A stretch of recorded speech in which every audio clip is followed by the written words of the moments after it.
Alright, welcome back, ladies and germs. Wednesday, November 28th. I got the opportunity, the rare opportunity, to hunt Jake's stand this morning. And of course, we didn't see anything. Well, I didn't see anything. I was flying solo. There's not room for a second person in that stand. We only have one platform on. So, I decided that'd be a good opportunity to get up there because Jake's not coming down this weekend.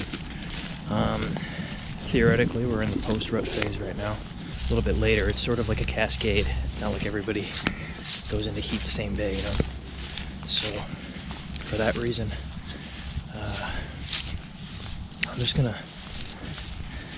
I'm gonna bank on some calling scent lures today. And I'm gonna put it on my boots, drag it along with me as I get to my stand. I'm like 75 yards from my stand right now. You may notice I'm wearing Blaze Orange hat. I don't have to yet, but gun season does open tomorrow. Illinois, second firearm season. So I'm just out here a day ahead of the crowd, back with the bow. My stand's about 15 yards that way. I'm just gonna hang this guy and see if I can get anything to come in and inspect. So the reason I was really excited to hunt this stand, first off, was that I helped Jake put it up over the summer, but also just about every sit, Jake would witness deer coming by, not always within bow range. Jake has been fortunate enough to see some really, really big mature bucks roll through there. He had one within about 100 to 120 yards. He just got a little bit unlucky. There was an old mature doe that stepped in a lot closer to him and happened to step right into his wind. And right as Jake looked over, he saw this big, beautiful 12-point buck turn off and run the other direction. In addition, for the last couple of years, Jake has been after a doe that he's been calling Joni. And this is a tank. This doe is bigger, honestly, than most of the bucks that I've shot in my life. I would be fearful in a stare down with this animal. And just a couple weeks ago, Jake had the closest encounter he's ever had with Joni, and he actually got a shot off. Now you can see this was a stare down at full draw for almost 10 seconds, which honestly when you're hunting feels like an eternity. And while it wasn't an ideal angle, it also wasn't very far of a shot, but you can see that the deer moves just as Jake releases that arrow.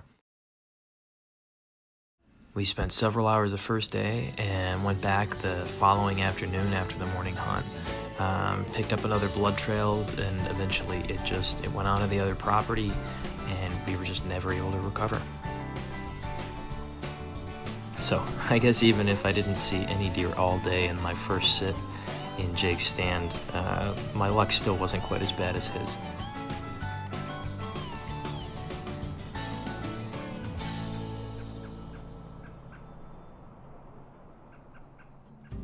So after that morning hunt, I grabbed the SD cards out of our trail cameras, and that evening I reviewed the photos. And for the most part, it was pretty standard stuff, the same stuff we'd been seeing most of the year, but there were a couple points of interest. Here's a doe just peeing right in front of the camera. That's actually not that interesting. There's this creep. I don't know why that scares me so much. There's a pretty nice 8-point buck. I'm pretty sure we have him on camera already. He's probably 2.5 years old. He's got a lot of potential. But the thing that most interested me was, you guys may recognize this little guy from the snow video. I poked a hole in this guy. So it was great to see that this little guy's doing just fine. And now that we know he's still gonna be around, I figure we may as well give him a name. So I dubbed the Swiss.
care in the world.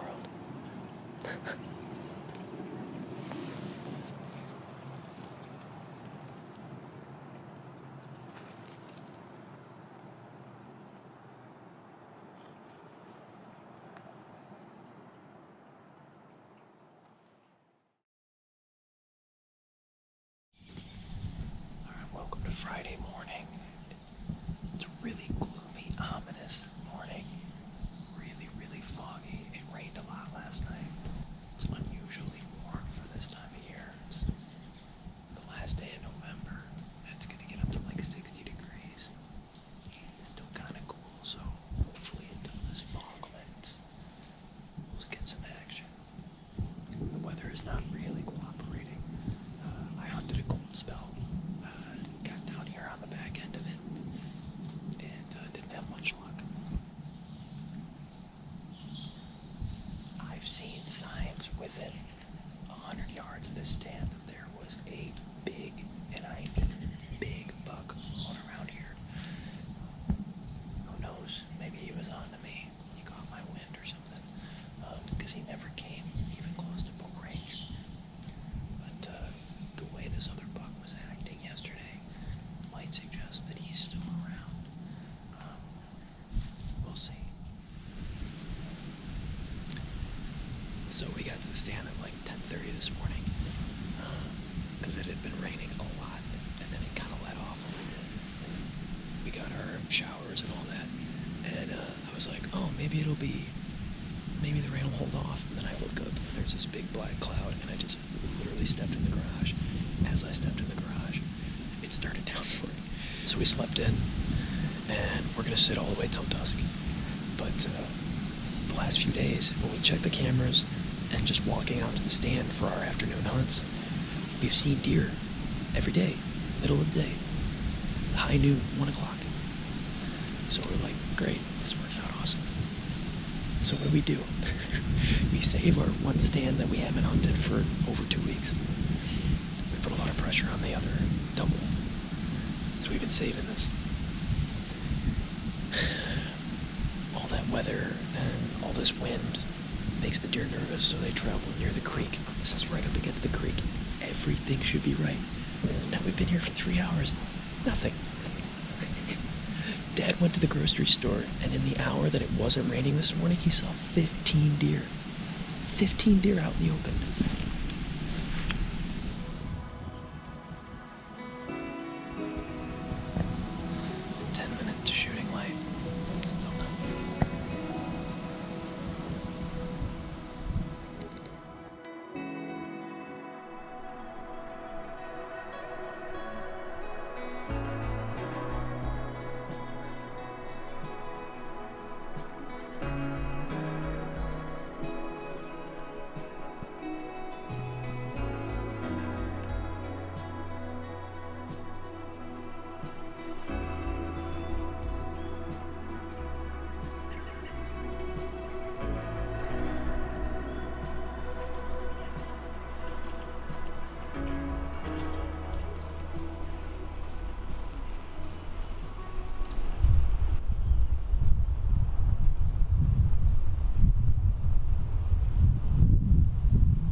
6-year-old buck.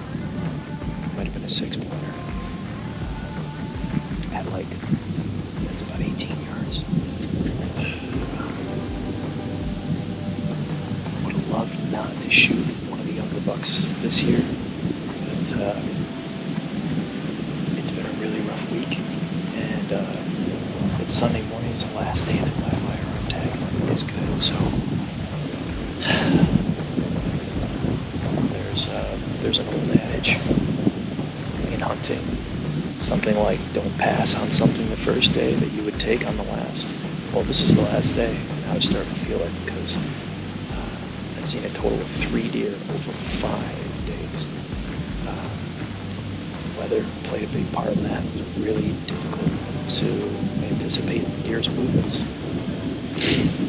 It rained a lot and really hard, but the shot looked pretty good. Tail was down on its way out. I'm just gonna keep sitting here for a little while. There's no rush. I was able to watch him run for about 50, 60 yards over in this direction. I know exactly where I hit him. I'm confident it was a pretty good hit. We'll just stay here, keep quiet, just in case.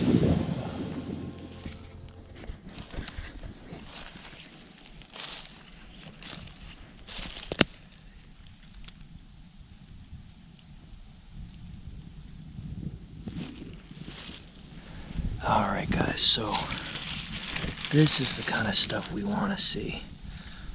You see how there's a lot of bright red blood there, and it was a pretty big spatter. You can see it all the way over here. Actually even more over here, and that is the direction that he ran. That's a pretty clear trail. So we're looking good. You can see where he jumped up.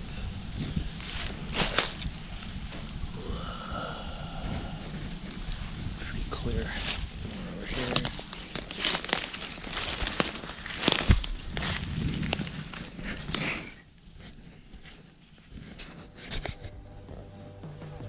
It's good to remember, guys, that you don't only have to be looking at the ground.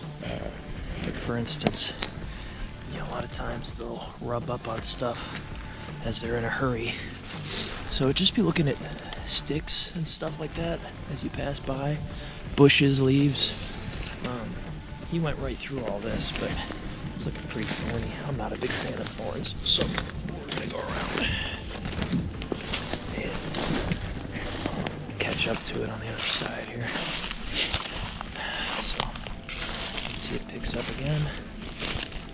Here. And then same thing, the sticks. For moving as quick as he was, for the blood to be as consistent, this is looking good. I feel like we're gonna find him up. Yeah, I think that's him right there actually. Let's go take a look.